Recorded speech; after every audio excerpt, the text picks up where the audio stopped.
Okay, finally here is part 4 of the review, and I'm running short of time, and so I could only do a few selected and more important problems. Okay, here is the first one.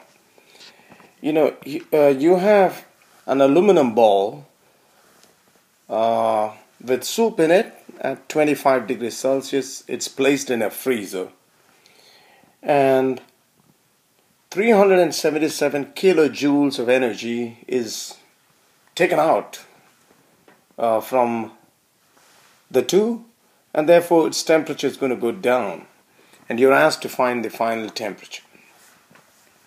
So both the aluminum ball and soup, both of them lose heat, right? And what's the formula for heat lost? Mass times specific heat capacity times the change in temperature. There it is. Now, so for aluminum, that's the mass. Specific heat will be given. It's 900 joule per kilogram Celsius or kilogram Kelvin, times the change in temperature is 25 minus X. Okay.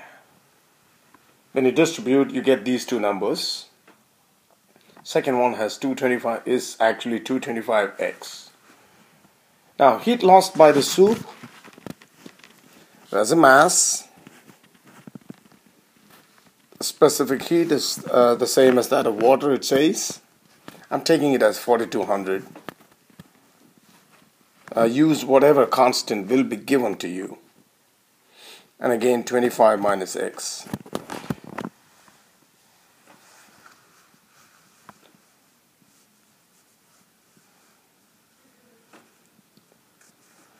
Those are the two numbers that you get, and now add both of them. You will get the total heat lost, right? The total heat lost by both aluminum and the soup should be equal to whatever is removed. So 377,000 changing kilojoules into joules. So what you do is you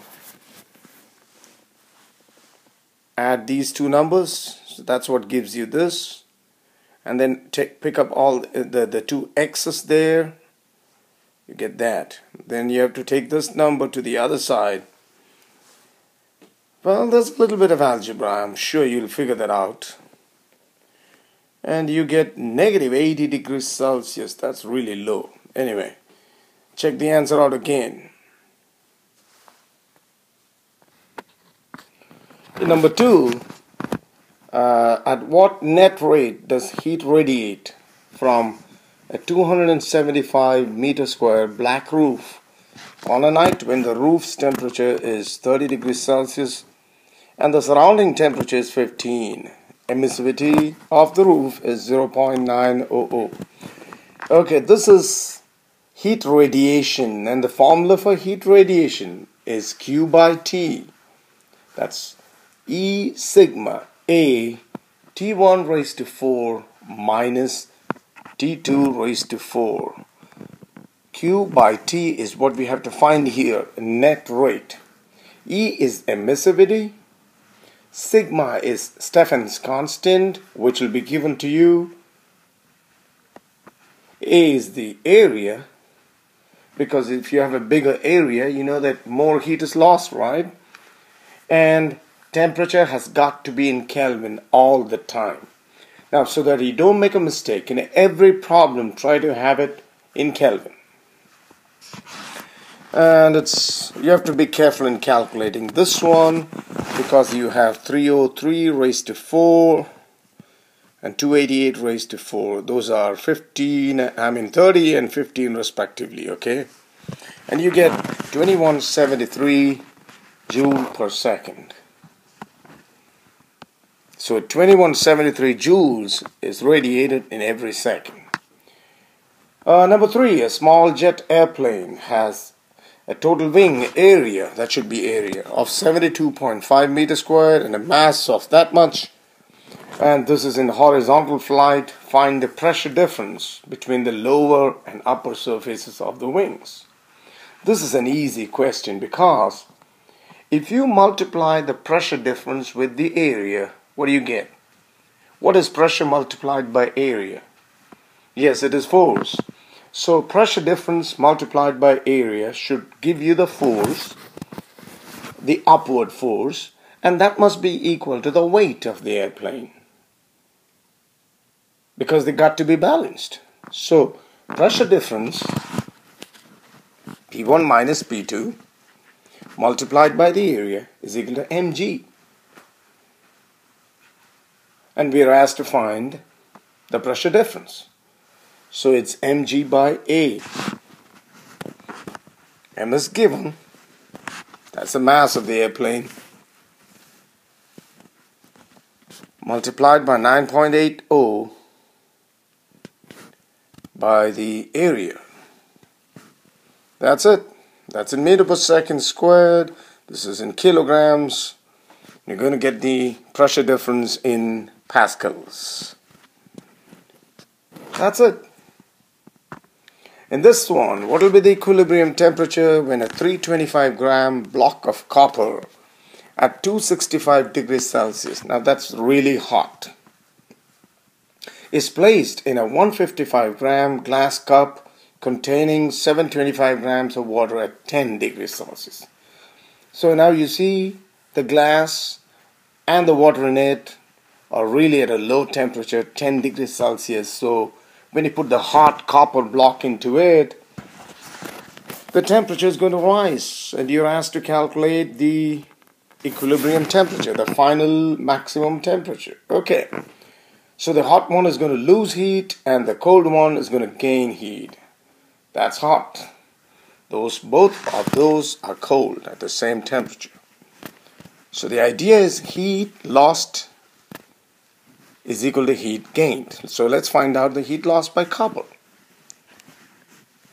Take the mass of copper, multiply it with the specific heat of copper, which will be given to you. But be careful about the change in temperature. It's always higher temperature minus the lower. So 265 minus, because it's going to cool down, minus X. Heat gained by glass, same thing. Got to have it in kilograms. And that's the specific heat of glass.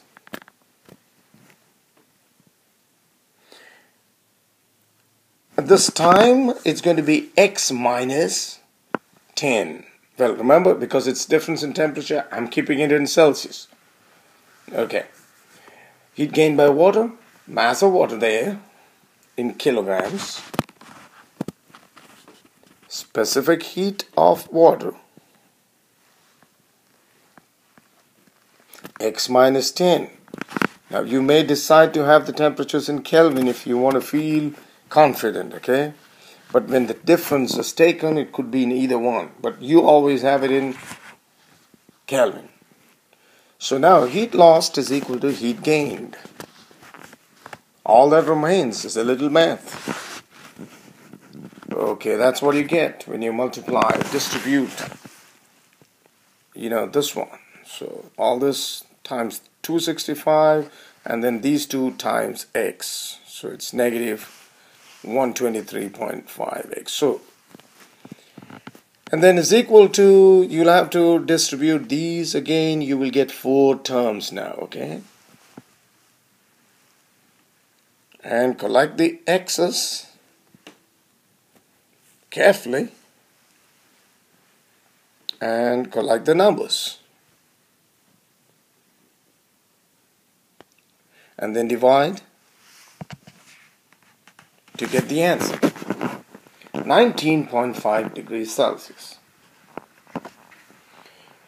Okay, a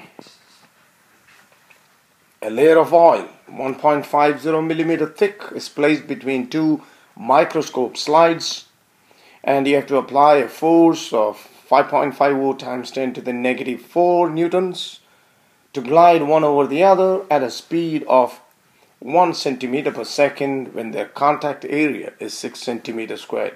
What's the oil's viscosity? Okay, the formula for viscosity, the formula for viscous force rather, is F is eta A delta V by delta X.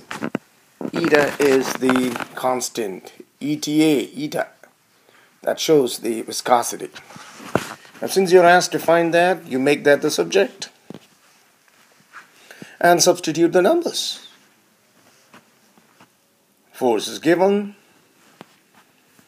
The area is in centimeter squared. You got to change it into meter squared. It's 10 to the negative 4 because it's divided by 100 times 100. And then change in velocity is 1 centimeter. That is 10 to the negative 2 meter per second. And you have to have the millimeter also changed into meters. Okay, this one. So when you do all that and calculate, this is the unit that you get, Newton per meter squared times second. That's called Pascal second.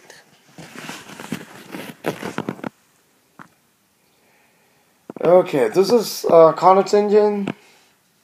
The efficiency is given and the work done is given. You have to find how much heat is required. You're looking for QH.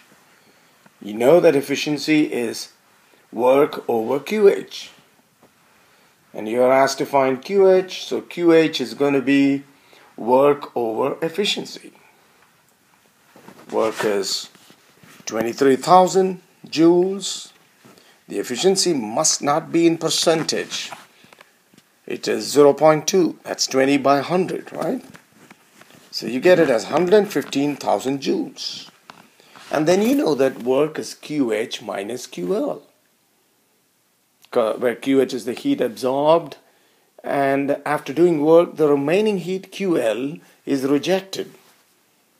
So when you're asked to find how much heat is discharged, you're looking for QL. And you get it as 92,000 joules. That brings us to the last one. What is the net change in entropy when 2 kilograms of water at 90 degrees Celsius is mixed with 1 kilogram of water at 30 degrees Celsius? Number one, you have to find their equilibrium temperature. We could take it as a ratio and find the equilibrium temperature, but I'm going the long way.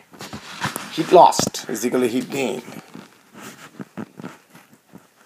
The 2 kilogram of water is going to lose heat, so 2 times the specific heat of water times change in temperature, 90 minus X, is equal to the 1 kilogram of water times 4200 times X minus 30. Higher temperature minus the lower, okay? That's where you should not make a mistake. 180 minus 2x is equal to x minus 30. 3x is equal to 210. X is 70 degrees Celsius. Okay, you cannot have it in Celsius now because the next formula doesn't have a change in temperature. Okay, so I'm going to change it into Kelvin. 343 Kelvin. And what's the formula for change in entropy? Change in entropy is heat either gained or lost divided by the average temperature. What's the heat lost by the hot object? 2 times 4200 times 363 minus 343. Okay, I put it in Kelvin. And what's the average temperature? It's 353. That's the average of the two numbers, 363 and 343. You add them both and divide by 2, you're going to get this. That gives you, excuse me, 475.9. Actually, it's going to be negative. May put a bold negative there because it loses heat. Now the cold one gains heat. How much is that? 1 times 4200 times 343 minus 303 because it started at 30 degrees Celsius, which is 303. Again, the average is 323. The average of these two is, and that gives 520. It's positive. Why is it positive? Because it gains heat.